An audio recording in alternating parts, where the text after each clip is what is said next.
Fala aí, galera, tudo tranquilo, tudo na paz? Bem, nós vamos começar essa série de vídeos aí ao longo de 6 encontros falando sobre a redação do Enem, certo?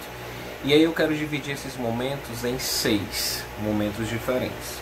Esse primeiro momento que nós vamos falar sobre a redação do Enem nos aspectos gerais, sobre esse gênero textual, né? E as exigências básicas de sua estruturação. E os outros vídeos que vão tratar de forma particular de cada uma das competências avaliativas, né, que são as competências da matriz, né, que diz o que o texto precisa ter para receber determinada nota e assim configurar a nota que varia do número 0, né, varia de 0 a 1000, beleza? E aí, para nós falarmos dessa relação, para falarmos desse texto, né, desse gênero textual altamente complexo, eu quero começar falando com vocês sobre os aspectos gerais no que tange a essa produção textual, beleza? Primeiro, a redação do Enem é um gênero textual porque goza de características que lhe são específicas, beleza? Mas esse texto, ele tem como predominante uma estrutura, uma tipologia textual que nós chamamos de dissertativo argumentativo. Que significa dizer que um texto tem como predominância uma tipologia dissertativa argumentativa? Diz respeito a 2 aspectos principais. Ele é dissertativo porque ele visa explicar alguma coisa, e ele é argumentativo porque ele visa argumentar sobre alguma coisa, né? Então, o texto ele é predominantemente dissertativo argumentativo, no sentido de que à medida que eu exponho, que eu explicito algum fator, eu preciso argumentar sobre aquilo que eu estou explicitando. Daí a sua característica predominantemente dissertativo argumentativo. Beleza? Então, por ser um texto dissertativo, por ser um texto argumentativo, ele se divide em 3 grandes partes globais. São macroestruturas textuais, né? Proposição ou introdução, desenvolvimento e conclusão. Levando mais particularmente para a especificidade da redação do Enem, nós vamos ter essas 3 macroposições que se dividem da seguinte forma. Eu tenho um tema sobre o qual eu irei falar, e a partir desse tema eu lanço mão de uma tese, de um ponto de vista, de uma opinião minha sobre esse tema.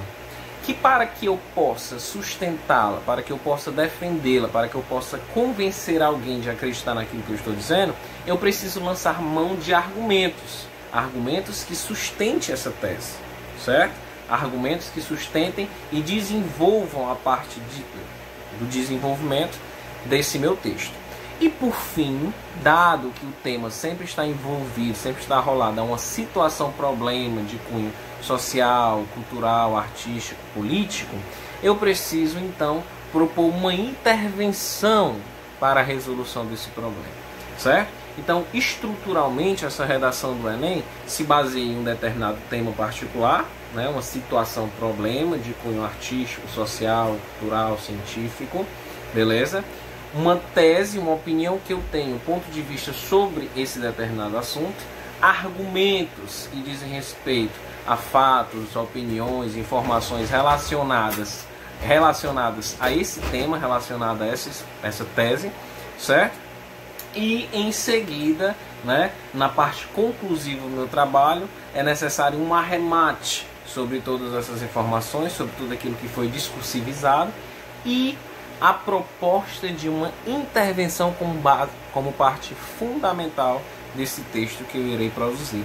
Tudo isso em, no máximo, 30 linhas. Essa é a redação do Enem, e esses são os desafios que a redação do Enem impõe.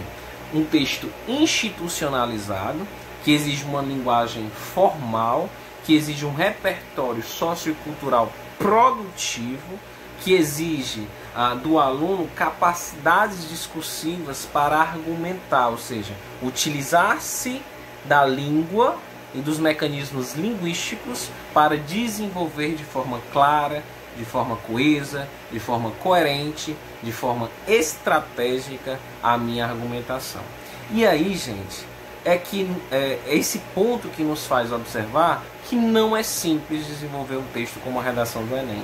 E é tão verdade que não é algo simples, que, por exemplo, no ano de 2019, na última edição do Enem, salvo engano, apenas 53 candidatos dos mais de 3 milhões de inscritos alcançaram a nota máxima, a nota 1000.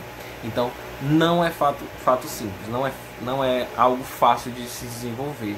É necessário algo que eu particularmente não tenho, que é a síntese, o poder de síntese. Sintetizar toda uma argumentação em torno de 30 linhas é algo que pode ser muito difícil para muita gente. Beleza? Propor uma intervenção factível a um determinado problema é outra questão também que exige muito do aluno, né? Então não é algo simples, mas também não pensemos que seja algo demasiado complexo e assim distante da nossa realidade. Beleza?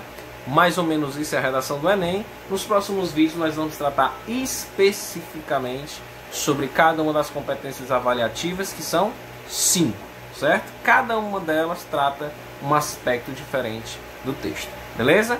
Forte abraço e fica aí a nossa discussão. Vamos refletir sobre a redação do Enem. Um abraço!